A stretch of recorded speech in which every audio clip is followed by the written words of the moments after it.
Bom, depois disso, João Paulo II volta para o Novo Testamento. Ele volta para aquele discurso de Jesus sobre a pureza de coração. Então, João Paulo II ele compara o adultério na antiga lei e o adultério na lei de Cristo, porque é justamente isso que Cristo está fazendo no Sermão da Montanha. Ele diz: vocês ouviram que foi dito, tal coisa, eu porém digo isso. Ele compara a lei antiga com a lei, com a nova lei. E na antiga, Jesus mostra que na antiga também existia a proibição da cobiça, porque aquilo que nós chamamos o nono mandamento também fala de não cobiçar a mulher do próximo. Então, também falava da intenção do coração. E Jesus conhecia o nono mandamento.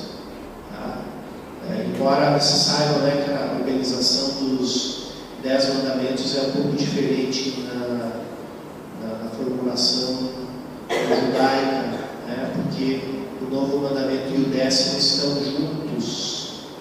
Mas a igreja, sabiamente, seguindo também as palavras de Cristo, ela divide as duas coisas, porque o texto do novo mandamento se junta com o 10º, diz: não cobiçarás nem a mulher do seu próximo, nem o seu boi, nem a sua jumenta, nem o seu escravo, nem a sua escrava, nem qualquer coisa que pertença ao teu próximo.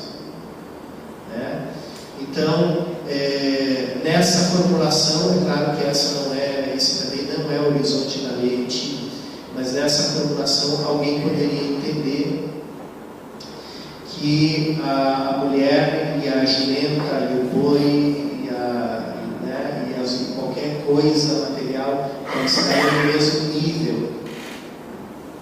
Então, para deixar claro que isso não é assim, a igreja sabiamente divide o nono mandamento a respeito do matrimônio e a cobiça pelas propriedades, pelos bens do próximo. Bom, então o adultério já falava isso, falava que primeiro o 6º mandamento, não cometerás adultério, e depois o nono 10º mandamento, não desejarás ou não cobiçarás a mulher do próximo. Mas esse mandamento terminava nessa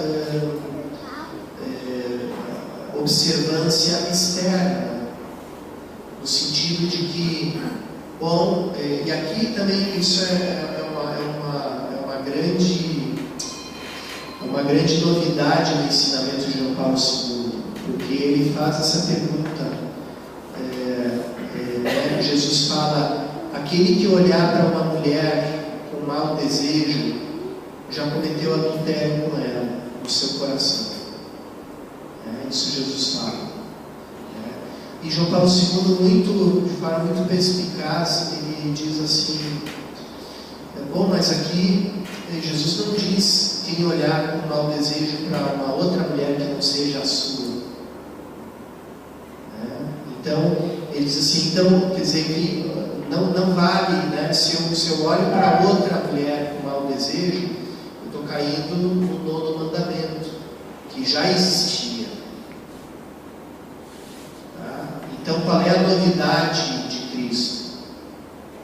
Isso é uma coisa muito perspicaz que o Paulo II coloca, porque ele diz assim: então, a antiga lei proibia eu olhar e desejar com cobiça a outra mulher, que não é a minha mulher. Mas não fala nada sobre como eu devo olhar para a minha mulher. Quer dizer que se eu olhar com mau desejo para a minha mulher, então está valendo.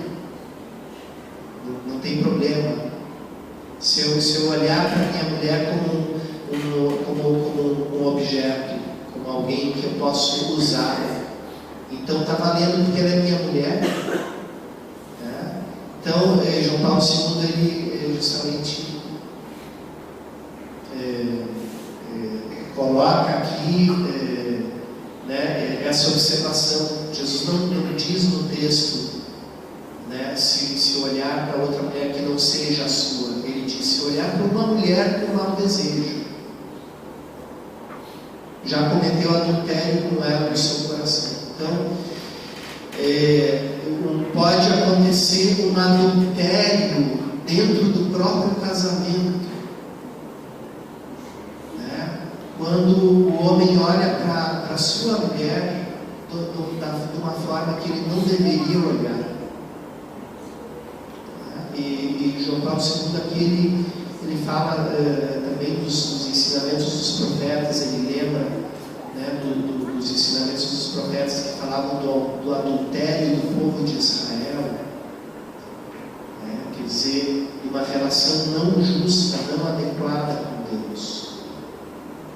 Então ele diz: esse adultério, ou essa adulteração, pode acontecer dentro do matrimônio, quando um olha para o outro como um objeto. Porque é interessante como isso é uma coisa frequente, né?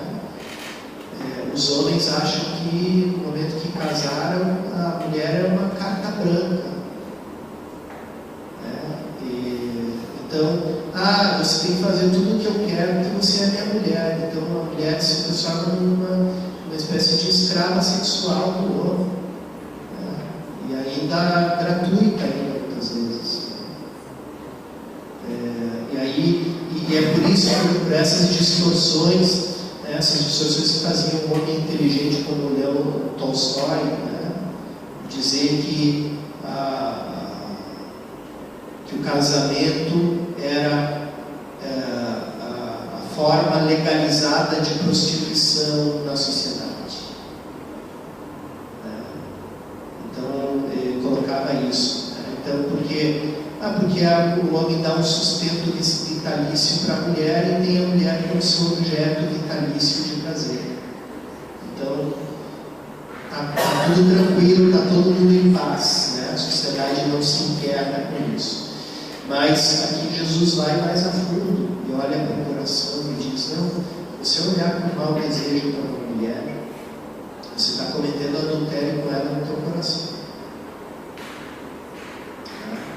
Então, Jesus vai a fundo nessa análise do coração humano, que mesmo dentro de uma forma aparentemente ou externamente legalizada, pode perverter a relação com uma pessoa. Depois, toda essa descoberta do coração que Jesus faz, não é simplesmente para acusar o coração, mas para mostrar que o coração do homem tem uma outra vocação. João Paulo II aqui, ele lembra daquilo que o linguista Paul Ricoeur, filósofo, ele chama os mestres da suspeita. João Paulo II gostava muito do Paul Ricoeur. Ricoeur tem esse discurso sobre os mestres da suspeita da modernidade, que são Marx, Freud e Nietzsche. Marx, Freud e Nietzsche são quase como uma santíssima trindade, né, da filosofia, que vocês encontram em toda parte. O que eles disseram é palavra de Deus, né, para muitas pessoas. Então, por que eles são os mestres da suspeita? Porque eles sempre dizem que o homem tem uma intenção escondida.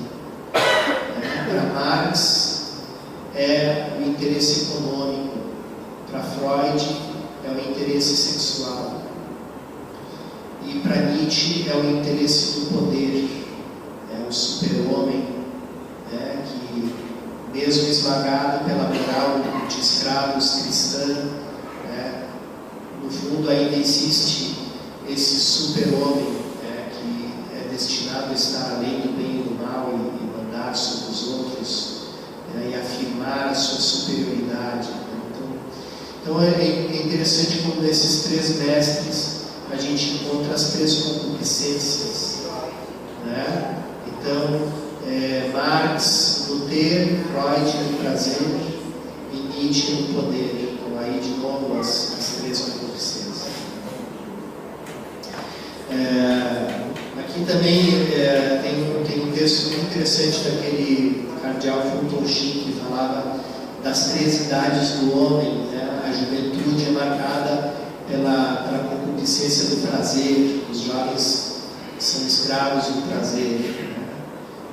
A idade adulta é a idade do poder, onde o homem procura se afirmar, onde ele vive a competição da profissional, né? E a busca do domínio, da supremacia. E a velhice é marcada pelo ter, né? Os velhos se agarram de uma forma avarenta nas suas coisas, né? Não admite que mexam nas suas coisas, né? Então, as três idades do homem, cada uma é uma das concupiscências que domina.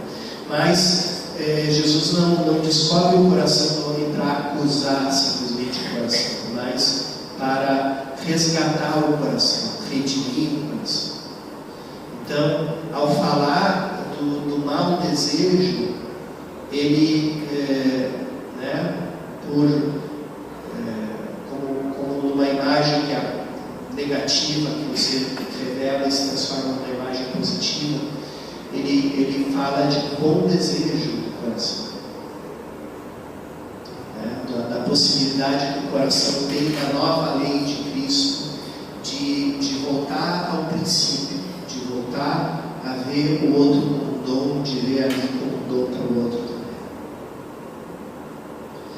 Bom, então esse seria o ethos do Novo Testamento, né? O ethos, ou seja, a ética, a moral do Novo Testamento. Então ele fala aqui, ele faz uma análise também dessas duas palavras ethos, né? Da onde vem a palavra ética, e o eros, né? De onde vem o erotismo. Então, o ethos purifica o eros, o desejo, a atração entre o homem e a mulher, e volta a colocar isso no contexto da pessoa.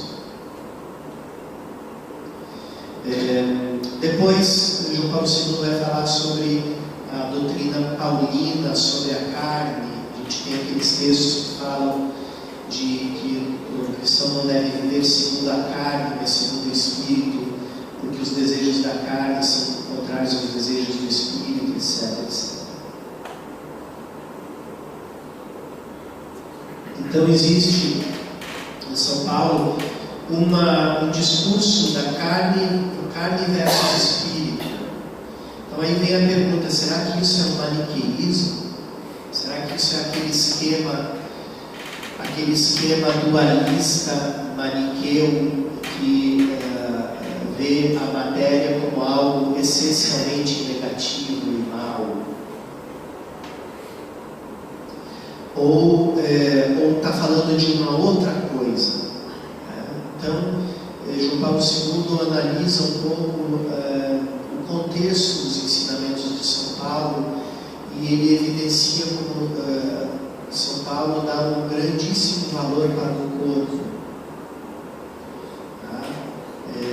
Ele fala, por exemplo, quando ele compara a igreja com um grande corpo, o corpo de Cristo, do qual Cristo é a cabeça, todos nós somos membros. Ele fala dos membros mais honrosos e menos honrosos.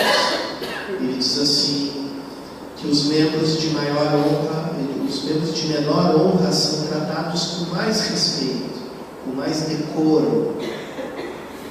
Quer dizer,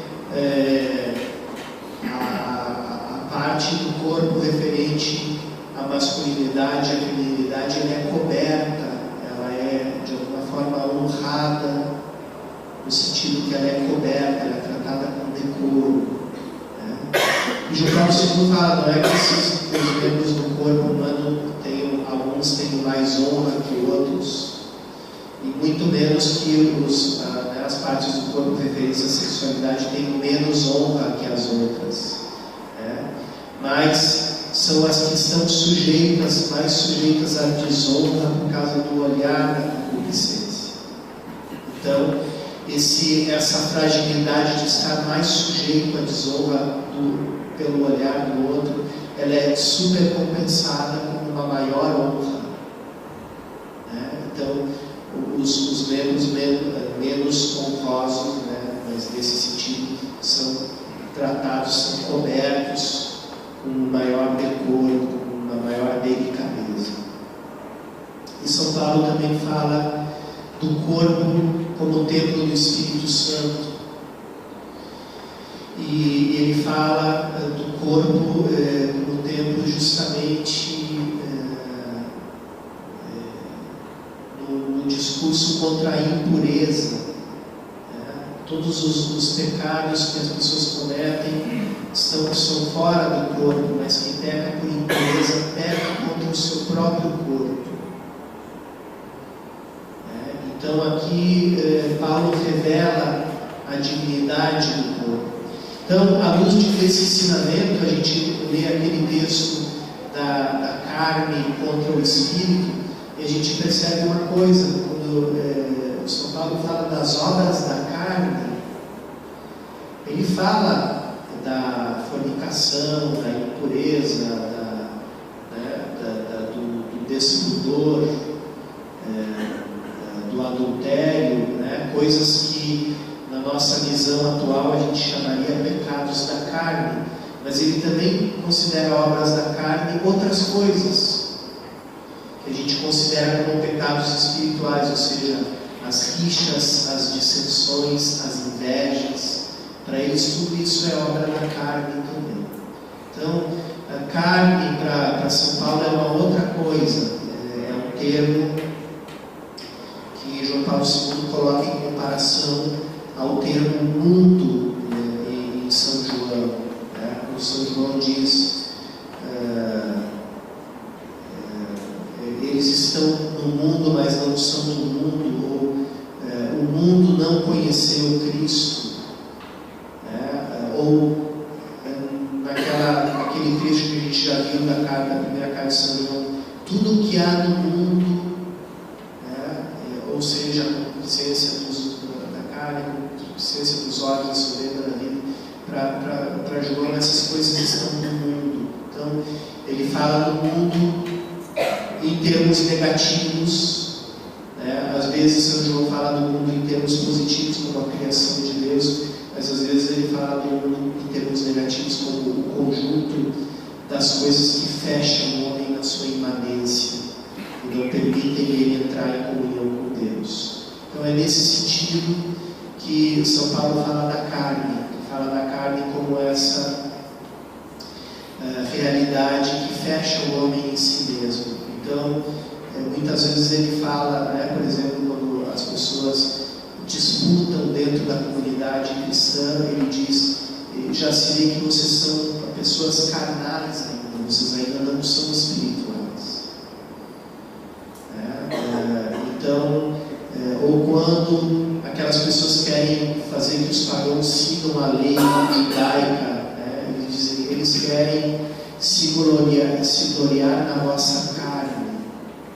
Então, o termo carne é um termo de uma gama de significados bem vasta em São Paulo, e não quer dizer apenas o corpo ou apenas a sexualidade, mas uma certa visão das coisas imanente que não permite ir até Deus. Bom, João Paulo II termina esse ciclo de catequeses com uma belíssima reflexão sobre a representação do corpo na arte. Ele coloca essa questão: qual a ética, qual o ethos da representação do corpo nas artes? Nas artes, não somente as artes como o teatro, a dança, em que a pessoa usa o seu corpo inteiro, mas na representação do corpo, na pintura, na escultura. E também fala da fotografia, só que João Paulo II faz uma observação muito interessante, que daria até para uma grande discussão, porque ele diz a fotografia é um registro, ela não passa por uma interpretação, ao mesmo modo que a escultura e a pintura, porque na escultura e na pintura o artista ele tem que recriar o corpo, enquanto que na fotografia o corpo já está ali, e a criatividade do fotógrafo vai só em alguns aspectos, como a iluminação, o foco, a escolha do modelo, então, mas não é uma recriação completa, não é uma interpretação, uma reinterpretação completa do corpo. Então, ele fala que é um pouco diferente da questão da fotografia, que eu digo que isso é uma coisa que a gente podia abrir aqui uma discussão sobre, uma discussão muito interessante sobre isso, até que ponto a fotografia, e ainda mais hoje na era Photoshop, ela é ainda apenas um registro e não já uma total reinterpretação do corpo. Mas, de qualquer maneira, o ponto de partida dela é algo que já está, que você não recria a partir de um outro material, mas que de alguma forma já está ali. Bom, então ele fala do problema ético na representação do corpo, no sentido de que o corpo representado, e principalmente o corpo na sua nudez, ele corre esse risco de ser transformado num objeto. E João Paulo II fala é interessante, ele usa um termo ao lado do termo pornografia, ele usa também o termo pornovisão, ou seja, porque uma coisa é a pornografia e outra coisa é a pornovisão, no sentido que a pornografia é a representação gráfica da nudez, ou a exposição da nudez, enquanto que a pornovisão é o ato da pessoa de olhar de forma impura, de forma pornográfica para aquele corpo, ou o chamado voyeurismo. Então, existe esse problema ético. Como tratar, é possível tratar o corpo humano, e o corpo humano na sua nudez também, de forma que ele não seja reduzido a um objeto, de forma que ele não seja pornograficizado, ou pornovisualizado. Então, João Paulo II ele responde sim a essa pergunta. Ele diz: é possível representar o corpo, e o corpo até mesmo na sua nudez, de uma forma que não leve um apelo, um apelo ineludível a uma visão impura, a uma visão que objetifica a pessoa e o corpo. ele coloca aqui um texto que eu vou ler para vocês, porque ele é muito bonito. Ele diz assim: no decurso de várias épocas, começando na antiguidade e sobretudo no grande período da arte clássica grega,